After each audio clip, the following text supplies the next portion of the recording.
తన యొక్క పిల్లలకు ఆయన చేయవలసినటువంటి కార్యాలు ఏవైతే ఉన్నాయో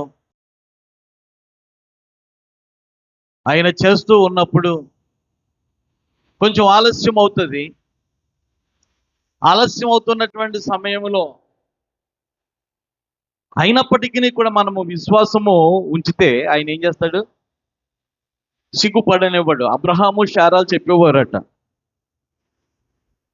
మీకు పిల్లలు లేరు, మీకు పిల్లలు లేరు, భక్తి చూస్తే గుమ్మడికాయ ఉంది, కానీ మీకు దేవుడు అయ్యిచ్చాడు ఇచ్చాడని బాగానే చెప్తున్నారు, కానీ మీకు పిల్లలు లేరు అంటే అబ్రహాము శారాలు చెప్పేవారంట, మాకు వయసు అయిపోతున్నా మా దేవుడు ఇస్తానని అన్నాడు, మేము పుచ్చుకుంటాము అనేవారంట. దేవునికి స్తోత్రం, హల్లెలూయా. మీరు ఇదంతా కూడా దేవుడే ఇచ్చాడు అని చెప్తున్నారు, కానీ మీకున్నటువంటి ఆస్తి అనుభవించటానికి మీ వారసులు ఎవరూ లేరే. చెప్పి పొడిచేవారంట. ఎక్కడికి వెళ్ళినప్పటికీ ఇదే శోధన. ఎవరికి? అబ్రహాము గారికి, శారమ్మ గారికి. అయితే ఇద్దరికి కూడా దేవుడు ఏం చేశాడు? వాగ్దానం చేశాడు. ఆ వాగ్దానాన్ని చెప్పేవారంట, మా దేవుడు అన్యాయం చేయడు, మాట ఇచ్చాడంటే మాట మీద నిలబెడతాడు, మాట ఇచ్చాడంటే మాట నెరవేరుస్తాడు, ఆయన సిగ్గుపరిచే దేవుడు కాదు, ముమ్మాటికి నిజం. కట్టుకున్న బట్టలతో మేము బయటకు వచ్చాం, ఈరోజు ఇంత సంపద ఇచ్చాడు, మేము అడగకుండానే ఏం చేశాడు? మాకు ఇచ్చాడు. ఇస్తాడు, పిల్లల్ని ఇస్తాడు. ఆ పిల్లడు ఆ పిల్ల నా పిల్లలని చెప్పి అనుకుంటున్నాను, కానీ అనుకోవద్దు అంటున్నాడు దేవుడు. మాకు ఇస్తానని అంటున్నాడు, కాబట్టి ఇస్తాడు. ఊరుకో అయ్యా, నీకు బుద్ధి లేకపోతే ఆవిడికి బుద్ధి ఉండాలి కదా. ఆవిడకేమో వయసు లేదు, స్త్రీ ధర్మం ఆగిపోయింది, ఇంకా పిల్లలు పుడతారు, ఇంకా పిల్లలు పుడతారు. కన్ని వయసులో ఉన్నారని అనుకుంటున్నారా మీరు? నడి వయసులో ఉన్నారని చెప్పేసి అనుకుంటున్నారా మీరు? మా చెవుల్లో ఏం చేస్తున్నారు? క్యాబేజీ పూలు పెడుతున్నారు. ఆ దేవుడు గొప్పడు, మా దేవుడు చేయగలడు, మా దేవుడు సిగ్గుపరచడు అని చెప్పి ఏం చేస్తున్నారు మీరు? మా చెవుల్లో మేము వింటున్నామని చెప్పి ఏం చేస్తున్నారు? క్యాబేజీ పూలు పెడుతున్నారు.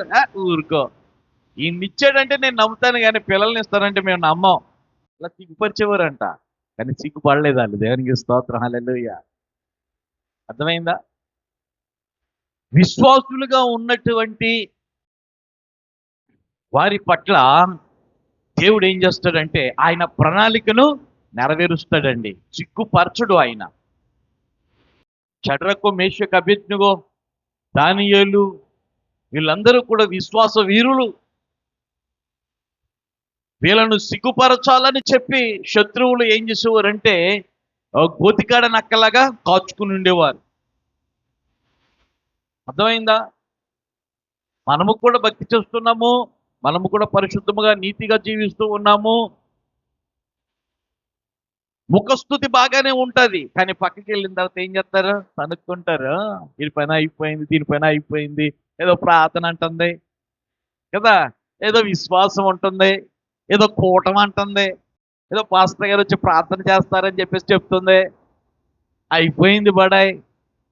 ఈ విధంగా సిగ్గుపరచాలని, అవమానపరచాలని చాలా లోకస్తులు తాపత్రయపడతా ఉంటారు, కానీ వాళ్ళకి చోటు ఇవ్వడు దేవుడు.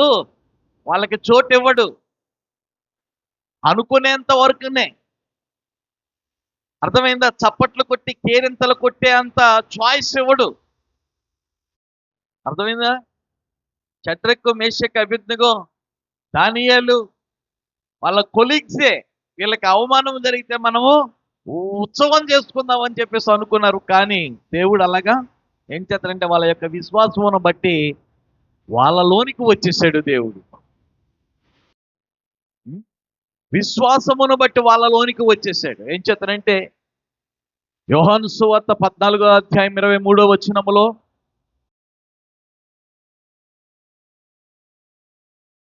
యోహాను సువార్త 14:23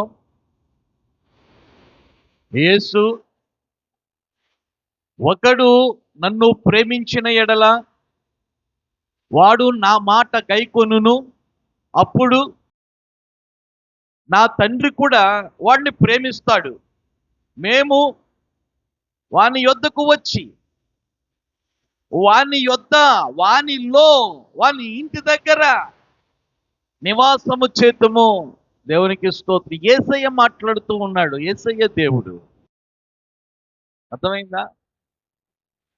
సర్వాన్ని సృజించినటువంటి వాడు, సర్వాన్ని ఏలుబడి చేస్తున్నటువంటి వాడు, సర్వాధికారము కలిగినటువంటి వాడు అని చెప్పి, ఆయనే దేవుడు అని చెప్పి, రోమీలు రాసినటువంటి పత్రిక 9:5 కొట్టొచ్చినట్లుగా పరిశుద్ధాత్మ దేవుడు రాయించాడు.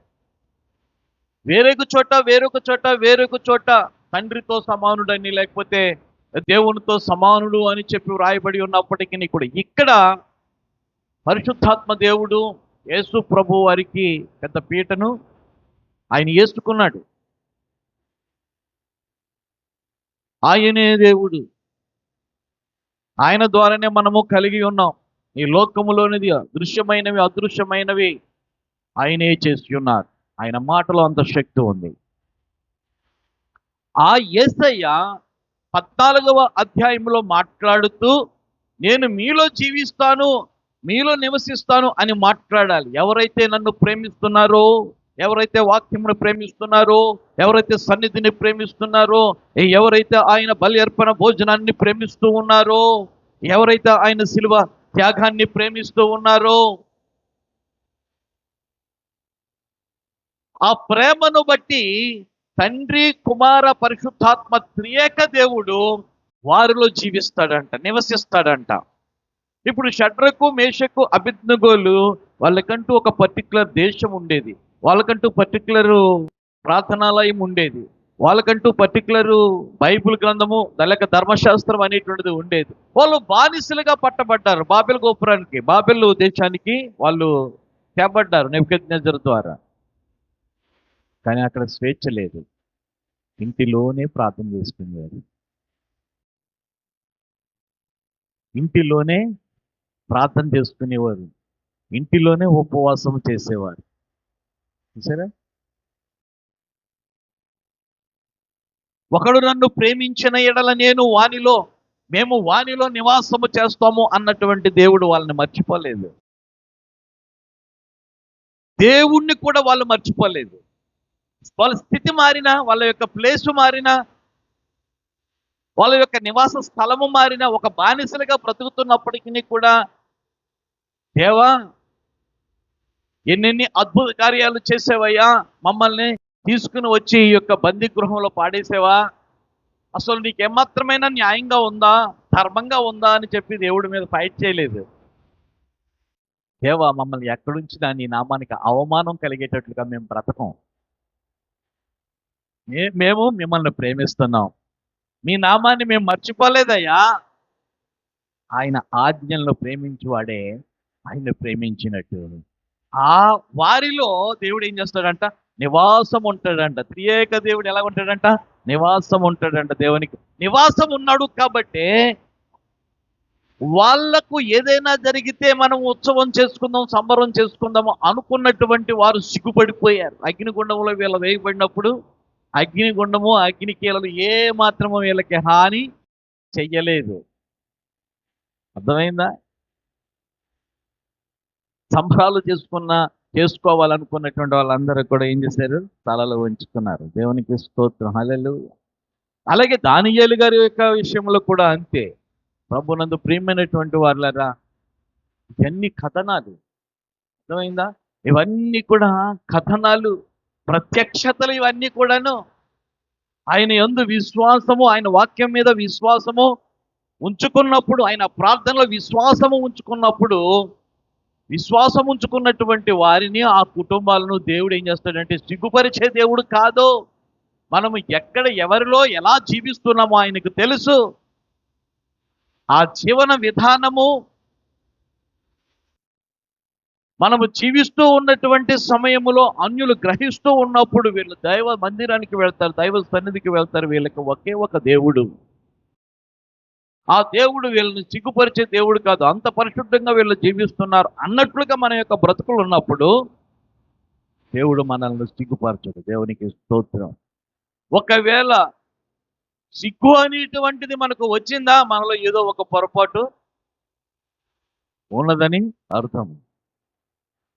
కాబట్టి ఈ యొక్క వాక్యములో మనం చూస్తూ ఉన్నటువంటి సమయంలో దేవుడు సిగ్గుపరిచేవాడు కాదు. దేవునికి స్తోత్రం. హల్లెలూయా.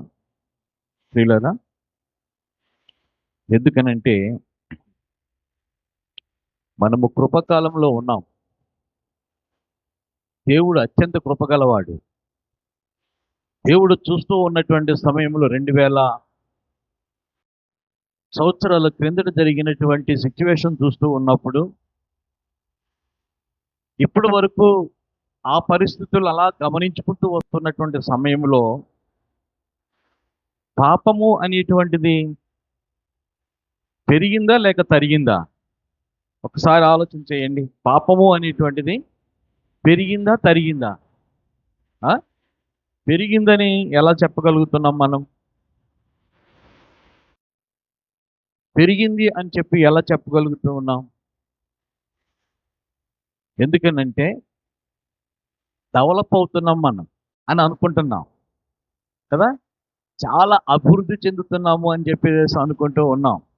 అభివృద్ధి చెందటము అనేటువంటిది దేవుని మహాకృప అండి. టెక్నాలజీ మనకి ఇచ్చేటంటే అది దేవుని యొక్క ఉచిత కృపే. రానున్న కాలంలో ఆయన చేసే కార్యాలన్నీ కూడా చేతులు చూసి అన్యులు కూడా గ్రహించాలన్నటువంటి ఆలోచన చొప్పున మనకి టెక్నాలజీ ఇచ్చాడు. అర్థమైందా? మనల్ని సిగ్గుపరచాలని కాదు, పాపం మన మీద ఏలుబడి చేయాలని కాదు. ఇంత టెక్నాలజీ ఇచ్చి చేతిలో పెట్టాడు అంటే రాబోతూ ఉన్నటువంటి కాలంలో ఆయన ఏదైతే వాగ్దానం చేశాడో, రాబోతూ ఉన్నటువంటి కాలంలో ఆయన ఏ విధంగా రాబోతూ ఉన్నాడో, రాబోతూ ఉన్నటువంటి కాలంలో ఆయన ఏ సంగతులు ఏ సంఘటనలు జరుగుతాయని చెప్పాడో అవన్నీ కూడా బైబిల్ ఆధారంగా జరుగుతున్నాయని చెప్పి అందరూ నమ్మవలసిందే అన్నట్లుగా ఈ టెక్నాలజీని ఏం చేశాడు, మన చేతిలో పెట్టాడు. ఇది తప్పు కాదు. జ్ఞానం ఉన్నటువంటి వాళ్ళు గ్రహిస్తున్నారు, జ్ఞానము లేనటువంటి వారు అజ్ఞానులు అవుతున్నారు, అంతే. అయితే పూర్వకాలానికి ఎప్పటికీ చూచినప్పుడు దేవుడు కూడా బ్యారేజ్ చేసుకుంటున్నాడు. దేవుడు కూడా చూస్తున్నాడు. చూచి ప్రవక్తలతో మాట్లాడుతూ ఉన్నాడు. సొదొమ గొమొర్రా ప్రాంతంలో 10 మంది నీతిమంతులుంటే నేను రక్షిస్తానని అన్నాడు. ఎంతమంది? 10 మంది.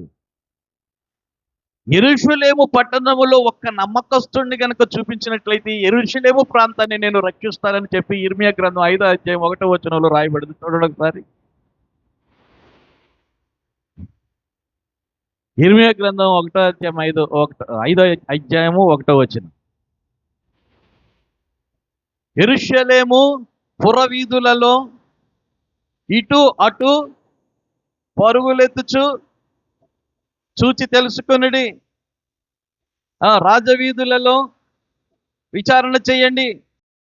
ఇక్కడ చూడండి, న్యాయము జరిగిస్తూ నమ్మకముగా ఉండు యత్నించుచున్న ఒకడు మీకు కనబడిన ఎడల నేను దానిని రక్షించు, దానిని క్షమించుదును. యెహోవా జీవముతోడు. దేవునికి స్తోత్రం. హల్లెలూయా. ఎక్కడ సొదొమ గొమొర్రా ప్రాంతం అది? అప్పట్లో 10 మంది ఉంటే నేను రక్షిస్తానని అన్నాడు. కానీ అప్పటి నుంచి ఈ యొక్క యెరూషలేము ప్రాంత చరిత్ర వరకు వచ్చేసరికి 1500 సంవత్సరాలు దాటేసింది.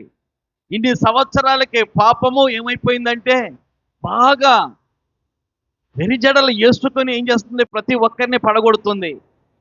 క్రైస్తవ సంఘమే కాదు, అలనాడు ఇశ్రాయేలీయుల యొక్క సంఘము జన సమూహములో కూడా ఒక్క నమ్మకస్తుడిని గనక చూపించినట్లయితే నేను ఏం చేస్తాను, పట్టణాన్ని కాపాడుతాను. వెళ్ళు, ఆ వీధిలో ఎవరైనా నమ్మకస్తులు ఉన్నారేమో అడుగు. ఆ పట్టణానికి పోయి అక్కడ కూడా నువ్వేం చేస్తావు, గ్యాదర్ చేయి, చాలా మందిని అడుగు. నమ్మకస్తులు ఉన్నటువంటి వాళ్ళు ఎవరైనా ఉన్నారా? దేవుడంటే నమ్మకం కలిగినటువంటి వారు, దేవుని యొక్క ధర్మశాస్త్ర విధులకు లోబడి జీవిస్తున్నటువంటి వాళ్ళు ఎవరైనా ఉన్నారా అని చెప్పి అడుగు. దేవునికి భయపడుతున్నటువంటి వాళ్ళు ఎవరైనా ఉన్నారా అని చెప్పి అడుగు. ఏదైనా కావాలి అనుకుంటున్నప్పుడు ప్రార్థన ద్వారా, నమ్మకం ద్వారా మేము ఇది సాధించుకున్నాము అని చెప్పేవాళ్ళు ఎవరైనా ఉన్నారా? అడుగు, ఎంక్వైరీ చేయి. నేను చూస్తున్నాను రా ఇర్మియా, నేను చూస్తున్నాను, ఎవ్వరు కూడా లేరు. అది అలాగుంచండి. యెషయా గ్రంథానికి వచ్చేయండి. యెషయా గ్రంథం, దేవునికి స్తోత్రం, హల్లెలూయా. 59:16. యెషయా 59:16.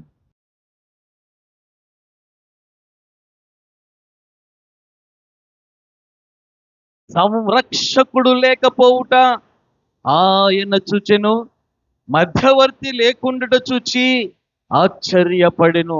చాలండి, చాలండి. ఇంటిలోన సంరక్షకులు లేరు, సంఘములోన సంరక్షకులు లేరు, మధ్యవర్తులు లేరు, పట్టణాలలో మధ్యవర్తులు లేరు. ఇటు మానవులకు అటు దేవునికి మధ్యత్వము చేసి క్షమించండి నాయన ఈ ప్రజలను అని అనుకునే నాథుడు లేడంట, ఒక్కడు కూడా లేడంట. సొదొమ గొమొర్రా ప్రాంతంలో 10 మంది ఉన్నారు, కానీ ఇక్కడ ఒక్కళ్ళు కూడా లేరు. కాలము, దేవుని యొక్క రాకడ సమీపము అయ్యే కొద్దీ కూడా ఏమైపోతుందంటే పాపం ఏమైపోతుంది? ఎలా పెరుగుతుందండి పాస్టర్ గారు, ఎలా చెప్పగలుగుతున్నారు మీరు అని చెప్పి అడుగుతూ ఉన్నప్పుడు ఆదికాండము 4వ అధ్యాయం 23, 24 వచనాలు చదవండి. ఎలా చెప్పగలుగుతున్నారు పాపం పెరిగిందని? చాలా అభివృద్ధి చెందుతున్నామే మనము, చాలా భక్తి చేస్తున్నామే మనము. 4వ అధ్యాయము 23, 24 వచనాలు. లెమకు అయ్యగారు తమకు ఉన్నటువంటి 2 భార్యలతో మాట్లాడుతూ ఉన్నాడు. ఏమని మాట్లాడుతున్నాడు? ఓ ఆదమ్మా, ఓ శిలా, నేను బాగానే ఉన్నాను, నన్ను బాగానే చూసుకుంటున్నావు నువ్వు అని చెప్పేసి అనుకుంటున్నారు మీరు.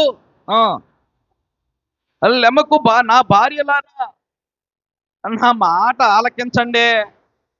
నన్ను గాయపరిచినందుకై ఒక మనుష్యుణ్ణి నేను చంపాను, నన్ను దెబ్బ కొట్టినందుకై ఒక పడుచువాణ్ణి నేను చంపేశానే. 7 అంతల ప్రతిదండన కయ్యను కోసము ఆనాడు వచ్చింది, మరి ఈనాడు నా కోసము 77 అంతలు వచ్చును అనేను. బాగా అర్థమయ్యేటట్లుగా చెప్తాను. కయ్యను ఎవరు? కయ్యనికి లెమకి లెమన్ అనేటువంటి మాట వచ్చేస్తుంది నాకు. లెమకు కయ్యను లెమకు వీళ్ళిద్దరూ కూడా హత్యలు చేశారు. కయ్యను ఏం చేశాడు? హత్య చేశాడు, తన తమ్ముడిని చంపేశాడు. సుఖంగా బ్రతికాడా? సుఖంగా బ్రతకలా. అర్థమైందో? సుఖం లేదు జీవితంలో. సుఖం లేకుండా దేవుడు ఏం చేశాడు? శపించాడు. నువ్వు హత్య చేసావు కాబట్టి అని చెప్పి ఎంత దండన ఇచ్చాడంట? 7 అంతల దండన ఇచ్చాడట. కయ్యనికి 7 అంతల దండన ఇచ్చాడట. అంత కఠినమైనటువంటి దండన. అంటే ఎక్కడ నీకు కుదురు ఉండదు, ఎక్కడ నీకు మనశ్శాంతి ఉండదు, దేశ తెమ్మరిగా తిరుగుతావు నువ్వు అనేటువంటి మాట చూస్తున్నప్పుడు, ఒక దేశం ఉందా? ఒక పట్టణం ఉందా? ఒక గ్రామం ఉందా? ఒక ఇల్లు ఉందా? ఒక విశ్రాంతి స్థలం ఉందా? నెమ్మది లేదు. అర్థమైందా? నెమ్మది అనేటువంటిది లేదు. అది ప్రతిదండన. అక్కడి నుంచి ఈ లెమక దగ్గరికి వచ్చేసరికి 2-3 తరాలు, ఎంతో కాలం కాదు, 2-3 తరాలు అంతే. లెమకు నాకు అటు ఇటు ఉంటే బాగుంటుందని 2 పిల్లలను చూసుకున్నాడు, 2 పెళ్ళిళ్ళు చేసుకున్నాడు, 2 భార్యలు వచ్చారు. ఒక దాని పేరు ఆదా, రెండో దాని పేరు సెల్లా. ఆదా, సెల్లా. మిమ్మల్ని కట్టుకున్న దాని దగ్గర నుంచి కూడా మేము చాలా హ్యాపీ ఫీల్ అవుతున్నామండి. మాకు ఏ లోటు లేకుండా చూసుకుంటున్నారండి మీరు. ఏది అడిగినా తెస్తున్నారండి అని చెప్పేసి పొగిడేస్తున్నారంట. పొగిడేస్తుంటే ఈ యొక్క లెమకు ఏడుస్తున్నాడట. ఏం చేస్తున్నాడు? ఏడుస్తున్నాడట. అదేమండి ఏడుస్తున్నారు? ఫీవర్ వచ్చిందా మీకు? ఏదైనా తలనొస్తుందా మీకు? ఏదైనా హార్ట్ అటాక్ ప్రాబ్లమా మీకు? ఏమిటండి ఉన్నట్టుండి ఇలా చెమటలు పట్టేస్తున్నాయి? ఏమైందండి? ఎవరో తరుగుతున్నట్టు నాకు అవుతుంది. ఎవరో నన్ను పట్టి కొడుతున్నట్టు అవుతుంది. ఏమండి ఏం చేశారు మీరు? మర్డర్ చేశాను. ఏం చేశాను? మర్డర్ చేశాను. ఎందుకు చేశారు? ఒకడు నన్ను కొట్టడానికి వచ్చాడు. వాడిని నివారిస్తూ ఉన్నప్పుడు చంపటానికి ప్రయత్నం చేశాడు. నేను ప్రక్కన ఉన్నటువంటి రాడ్ తీసి వాడిని ఏం చేశాను? చంపేశాను. ఎవరు వాడు? మనకు సమీప బంధువే. అయ్యో, మరి ఏంటి పరిస్థితి? మీరు ధైర్యంగా ఉండండి, పోతాదిలే. లేదు, అయ్యన చరిత్ర తెలుసు నాకు, పూర్వీకుడి చరిత్ర నాకు తెలుసు. 7 ప్రతిదండన పొందాడు. కుదురు లేదు, ఒక స్థిరమైన పట్టణము లేదు, ఒక స్థిరమైన దేశము లేదు, ఒక స్థిరమైన కూడు లేదు, ఒక స్థిరమైనటువంటి బ్రతుకు లేదు, జీవితం లేదు. ఎక్కడ సుఖం లేకుండా బ్రతుకుతున్నాడు. ఇప్పుడు నేను చేసినటువంటి పొరపాటును బట్టి నాకు అదే దేవుడు నా కోసము 77 శిక్ష. పాపం పెరిగిందా లేదా? పాపము పెరిగిందా లేదా? భయం పెరిగిందా లేదా? ఇప్పుడు ఆనాడు పాపము అనేటువంటిది పొట్టలోనికి చేరి ఇప్పుడు ఏమవుతుందో తెలుసా? అది బాగా అర్థం చేసుకోండి. పరిపక్వ స్థితికి వచ్చింది. ఎక్కడికి వచ్చింది? దేవుడు వచ్చే సమయానికి అది ఏమైపోయిందో తెలుసా? పరిపక్వ స్థితికి వచ్చింది. అందుకనే యేసు ప్రభు వారు అంటున్నారు, మార్కు సువార్త 6వ అధ్యాయము 5వ వచనములో, మార్కు సువార్త 6వ అధ్యాయము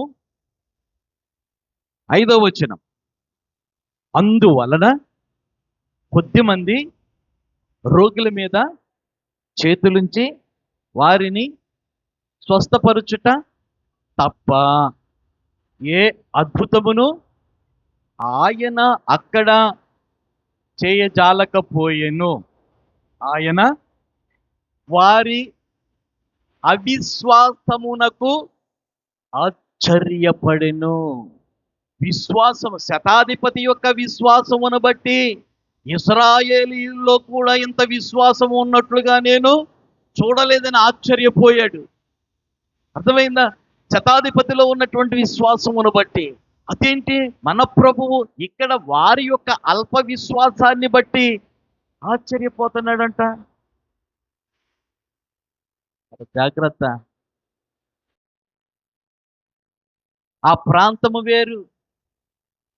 ప్రభు వచ్చాడు, ప్రభు మహిమ కార్యాలు చేస్తున్నాడు, అద్భుత కార్యాలు చేస్తున్నాడు, దెయ్యాలను వెళ్ళగొడుతున్నాడు, కుష్టు వ్యాధిగ్రస్తులు కనబడితే కౌగిలించుకుని ఏం చేస్తున్నాడు? ఆయన బాగు చేస్తూ ఉన్నాడు. పక్షవాత రోగులను బాగు చేస్తూ ఉన్నాడు, దెయ్యాలను వెళ్ళగొడుతూ ఉన్నాడు, జ్వరపీడితులను బాగు చేస్తున్నాడు అనేటువంటి వార్త మొత్తం పట్టణాలు దావానంలాగా అంటుకుపోయినాయి.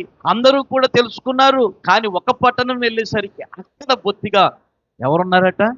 ఇన్ని కార్యాలు చేస్తున్నటువంటి వాడు వచ్చాడు అని చెప్పి సంతోషముతో వాళ్ళందరూ కూడా బారులు తీరి నిలుచుండాలి. కానీ యేసయ్య అనుకున్నటువంటి తీరులో అక్కడ సభ ఏమైపోయింది? నీరసించిపోయింది. కొద్ది మంది వచ్చారంట. ఆ కొద్ది మందిని ఏం చేశాడంట? యేసయ్య బాగు చేశాడంట. మిగతా వాళ్ళు కూడా రోగులుగా ఉన్నారు కానీ వాళ్ళు రాలేదు. ఎందుకు రాలేదో అని ప్రభువు ఎంక్వైరీ చేస్తే అల్ప విశ్వాసము. ఏంటండి? అల్ప విశ్వాసము. సాక్షాత్తు యేసు ప్రభు వారు దేవుడిగా లేనటువంటి దినాలలో పాపము పరిపక్వ స్థాయికి, ప్రవక్తలు ఉన్నటువంటి కాలంలో పాపము పరిపక్వ స్థాయికి చేరుకుంది. యేసయ్య వచ్చే సమయానికి ఇంకా ఇంకా ఇంకా ఇంకా యేసయ్యను చూసేసరికి విశ్వాసం పెంచుకోవాలి. యేసయ్యను ఒక దేవుడిగా గమనించి గుర్తించి ఏం చేయాలంటే సాష్టాంగ నమస్కారము చేసి, దెయ్యాలే వణికినాయి కదా ఆయన్ని చూచి, దెయ్యాలే కదా సాక్ష్యం చెప్పే ఈయన సజీవుడైనటువంటి దేవుని కుమారుడు అని. కానీ మనుషుల యొక్క పద్ధతులు, మనుషుల యొక్క ఆచారాలు, మనుషుల యొక్క విశ్వాసాలు దేవుని దగ్గరికి రాకుండగా సాతానుగాడు ఏం చేశాడంటే సంకెళ్ళు వేసేసాడు. ఏం చేశాడు? సంకెళ్ళు వేసేసాడు. నేను ఇక్కడ చెయ్యను అన్నాడంటే దేవుడు. దేవుడు కూడా జనాలు కనబడాలి. దేవునికి స్తోత్రం. నన్ను విశ్వసించి ఇంతమంది వచ్చారు కాబట్టి నేను వాళ్ళ హృదయాలను తృప్తిపరచాలి, తర్వాత వాళ్ళకి అద్భుత కార్యం చేయాలని చెప్పి దేవుడు అనుకోవాలి. అర్థమైందా? అలా అనుకున్నప్పుడు దేవుడు ఏం చేస్తాడంటే కార్యాలను చేస్తాడు. కానీ ఇక్కడ మనం చూస్తూ ఉన్నప్పుడు వారి యొక్క అల్ప విశ్వాసముతో నిండిపోయారు. దేవునికి మానవునికి మధ్యవర్తులు అసలు లేనే లేరు. దేవుడు ఈ కార్యం చేస్తాడు అన్నటువంటి ఆలోచన కలిగి నమ్మకం కలిగినటువంటి వాళ్ళు ఒక్కరు కూడా లేదు. దేవుడు ఏం చేస్తాడు? రక్షించాలని అనుకుంటున్నాడు. దేవుడు ఏం చేయాలనుకుంటున్నాడు? స్వస్థపరచాలని అనుకుంటున్నాడు. దేవుడు ఏం చేయాలనుకుంటున్నాడు? బాగు చేయాలని అనుకుంటూ ఉన్నాడు. కానీ బాగవట్లేదు. నశించిన దానిని వెతికి రక్షించడానికి నేను వచ్చానని చెప్పి దేవుడు యేసయ్య మాట్లాడుతూ ఉన్నాడు. ప్రభునందు ప్రియమైనటువంటి వారులారా, చాలా జాగ్రత్తగా ఆలోచన చేయండి. దేవుడు అత్యంత కృప కలిగినటువంటి దేవుడు. 6 దినాలు ఆయన సృష్టిని చేసి 7వ దినాన విశ్రమించాడు. దినం అంటే ఈ దినం కాదు, శుక్రవారం లేకపోతే ఆదివారం, సోమవారం, మంగళవారం, గురువారం కాదు. ఏం చేద్దంటే 2వ పేతురు గ్రంథం 3వ అధ్యాయం 8వ వచనంలో ఉంటుంది. ఒకసారి చూడండి. ఆయన దృష్టికి, ప్రభు దృష్టికి 1000 సంవత్సరములు అదనమాట. ఆ మాట చూడండి, ఉందో లేదో.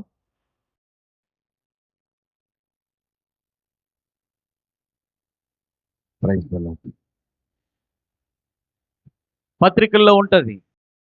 2వ పేతురు పత్రిక 3వ అధ్యాయం 8వ వచనం.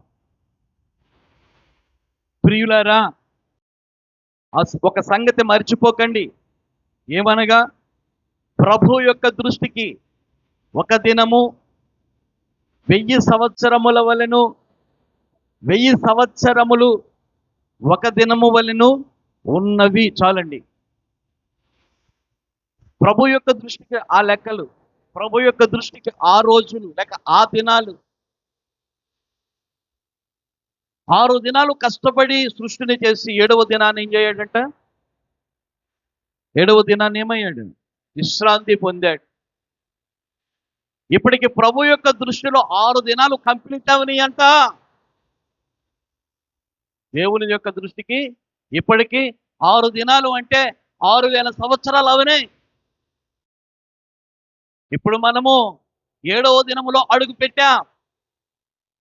అంటే ప్రభు యొక్క దినానికి సమీపమైపోయింది. మనకు విశ్రాంతి ఇవ్వడానికి ఆయన వచ్చి తీసుకుని వెళ్ళడానికి ఆసనమైంది సమయము. ఈవేళ రేపో తొలి శతాబ్దము నుండి ప్రకటించబడుచూ ఉన్నటువంటిది ఇప్పుడు పరిపక్వ స్థాయికి వచ్చింది. పాపము కూడా పరిపక్వ స్థాయికి వచ్చింది. అర్థమైందా? కయ్యను దగ్గర నుండి చేసినటువంటి పాపము పరిపక్వ స్థాయికి వచ్చింది. ఇప్పుడు దేవుడు విశ్రాంతి తీసుకునే సమయం ఆసన్నమైపోయింది. అది కూడా పరిపక్వ స్థితికి వచ్చింది. పెళ్ళిళ్ళు చేసుకునే వాళ్ళు చేసుకుంటూనే ఉన్నారు. ఇల్లులు కట్టుకున్నటువంటి వారు కట్టుకుంటూనే ఉన్నారు. నా రాకడ దినాలు ఎలా ఉంటాయని ప్రభు చెప్పాడు. నోవహు దినములో ఉన్నట్లుగా. నోవహు దినములో ఎలాగున్నాయి? నోవహు గారిని కూడా సిగ్గుపరచాలని అనుకున్నారంట. నోవహు ఏంటయా నువ్వు కడుతున్నది అని చెప్పి అడుగుతున్నారంట వాళ్ళు. ఇది బాబయ్య, ఇది దేవుడు చెప్పినటువంటి కొలతలను బట్టి నేను ఓడ కడుతున్నాను, బుద్ధి లేదేంట్రా నీకు? ఏదైనా ఒక సైట్ కొనుక్కుని మంచి బిల్డింగ్ కట్టుకోవచ్చు కదా. ఈ వాడేంట్రా బాబు, ఇది ఎక్కడ చూడలేదురా బాబు, ఇది ఎప్పుడు పనిచేస్తుంది ఏంటి? బాబు వర్షం వచ్చినప్పుడు ఇది తేలుతుందండి అనగా, వర్షమా అది ఎలా ఉంటుంది? అది కూడా తెలియదు వాళ్ళకి. వర్షం అంటే నాకు తెలీదు, కానీ వర్షాన్ని పంపిస్తాడు. మొత్తం మనం సముద్రాలు ఇవన్నీ చూసాం కదా, ఈ నీటితోటి తేలిపోతుంది, ఇది నీటి మీద తేలేది కట్టుకోమన్నాడు అని చేత ఇది నేను కడుతున్నాను. ఇది చాలా పిచ్చి ముదిరిపోయిందిరా. మేము బతకట్లేదా?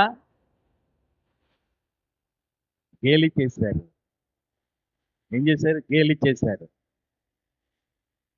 రక్షణ సమీపంగా ఉంది, కానీ గేలి చేశారు వాళ్ళు. ఆ సమయం వచ్చేసింది. ఆ సమయం రాగానే మేఘాలు పట్టాయి. దేవుడు ఆజ్ఞాపించాడు, చినుకు చినుకు చినుకు చినుకు చినుకు. ట్యాపులు ఇప్పాడంట ఆయన. హల్లెలూయా.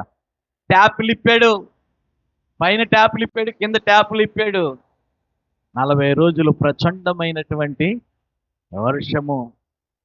1 గంటలోనే తాతయ్య తలుపు తీ, తాతయ్య తలుపు తీ, తాతయ్య తలుపు తీ అంటే ఇంకెక్కడ తలుపు తీయటం? అది ఎవరేసారు తలుపు? దేవుడేసినటువంటి తలుపు. మళ్ళా మమకారంతో, ప్రేమతో, అనుబంధంతో మా అత్తగారు తలుపు తడుతుంది, మా మామగారు తలుపు తడుతున్నాడు, మా బామ్మర్ది వచ్చి రిక్వెస్ట్ చేస్తున్నాడు. మళ్ళా ఈడు ఏం చేస్తాడంటే తలుపు తీస్తాడు, వాళ్ళతో పాటు వచ్చినటువంటి వాళ్ళందరూ కూడా ఎక్కేస్తారు అన్నటువంటి ఆలోచనతో దేవుడు చాయిస్ ఇవ్వలే.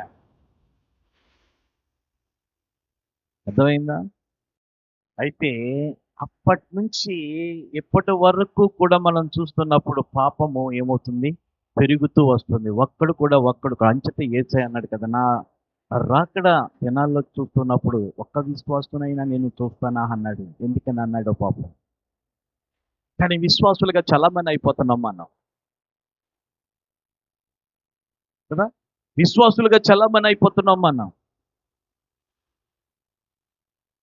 కానీ రానున్న దినాల్లో ఇంకా కఠినమైనటువంటి శ్రమలు, కఠినమైనటువంటి ఆ ప్రభుత్వ విధానాలు దేవుని యొక్క బిడ్డల మీద ఏమవుతాయి తెలుసా? పగబెట్టి ఆడుతూ ఉంటాయి. అప్పుడు మన భక్తి తేలిపోతుంది. ఆ శ్రమలు రాకముందుగా మనం గనక ప్రభు సన్నిధికి వెళ్ళిపోతే పర్వాలేదు, ధన్యులం. ధన్యులం. కాబట్టి ప్రభువునందు ప్రియమైనటువంటి వారులారా, ఇక్కడ వ్రాయబడినటువంటి మాటను బట్టి చూస్తూ ఉన్నప్పుడు 7వ దినములో ఉన్నామంటున్నాం. ప్రభు యొక్క దృష్టిలో 6000 సంవత్సరాలు కంప్లీట్ అవనియట. 7వ దినమున విశ్రాంతి తీసుకున్నాడు ఆయన. అలాగుననే ఆయన వచ్చు వేళ, ఆయన వచ్చు దినము సమీపమైపోయింది. అంచేతే ఇశ్రాయేలు దేశం మీద కూడా యుద్ధ వాతావరణం అనేటువంటిది మన భౌతికంగా మనం చూస్తూ ఉన్నప్పుడు అదే చూపించాడు సింబలు. నీ గురించి నువ్వు కాదు ఆలోచన చేసుకునేది, ఈ ప్రకృతిని గురించి కాదు నువ్వు ఆలోచన చేసుకునేది, నా పుణ్య పట్టణమై ఉన్నటువంటి, నా పవిత్ర స్థలమై ఉన్నటువంటి, నా మందిరమై ఉన్నటువంటి ఆ యెరూషలేము పట్టణానికి పట్టే గతి చూసుకోండి అని చెప్పి దేవుడు అంటున్నాడు. మీరు వార్తలు వింటున్నారో వింటలేదో నాకు తెలియదు, కానీ మొత్తం 54 అరబ్ కంట్రీస్ ఇశ్రాయేల్ దేశం మీద యుద్ధం చేయటానికి రెడీగా ఉన్నారు. అర్థమైందా? రెడీగా ఉన్నారు. అదే కొలతలు మనకి. దేవుడు వచ్చు సమయానికి జరగబోయేది యుద్ధ వాతావరణమే. అది చెయ్యర్లో జరిగే యుద్ధం కాదు, లేకపోతే జపాన్లో జరిగే యుద్ధం కాదు. మూలస్థానం ఏంటో తెలుసా? ఇశ్రాయేల్ దేశం. ప్రభునందు ప్రియమైనటువంటి వారులారా, ఇశ్రాయేలు సంతానములోనికి మనల్ని నడిపించినటువంటి దేవుడు. రాహాబు అనేటువంటి వేష ఇశ్రాయేలు వంశములోనికి వెళ్ళిపోయిందే. ప్రైజ్లో వెలివేయబడి, తృణీకరించబడి, పాపాత్ములుగా ఆ దేవుని యొక్క సన్నిధిలో కూర్చొని ప్రార్థన చేసుకునే అవకాశము కూడా లేకుండా ఉన్నటువంటి మనల్ని కూడా అత్యంత కరుణ కలిగినటువంటి దేవుడు ఏం చేశాడు? రక్షణ ఇచ్చి తన యొక్క సన్నిధిలో రాహాబు అనేటువంటి వేషను ఎలాగైతే చేర్చుకున్నాడో మనల్ని కూడా చేర్చుకున్నాడు.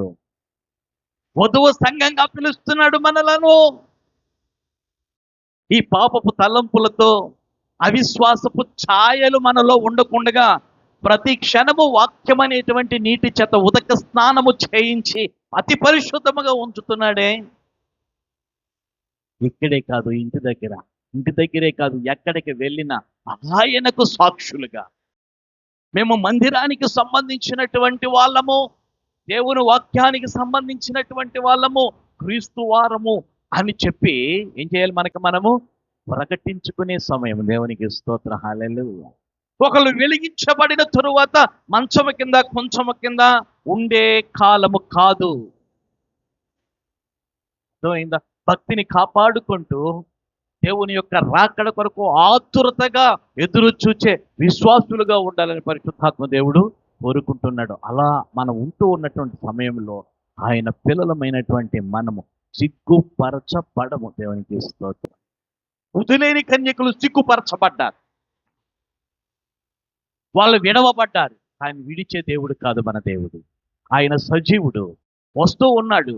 ఆయన స్వరం వినబడుతుంది, మనము ఎత్తబడతాం. దేవునికి స్తోత్రం. అంతవరకు విశ్వాసంతో మనం కనిపెట్టి ప్రార్థన చేద్దాం. దేవుడు వాక్యం దీవించును గాక.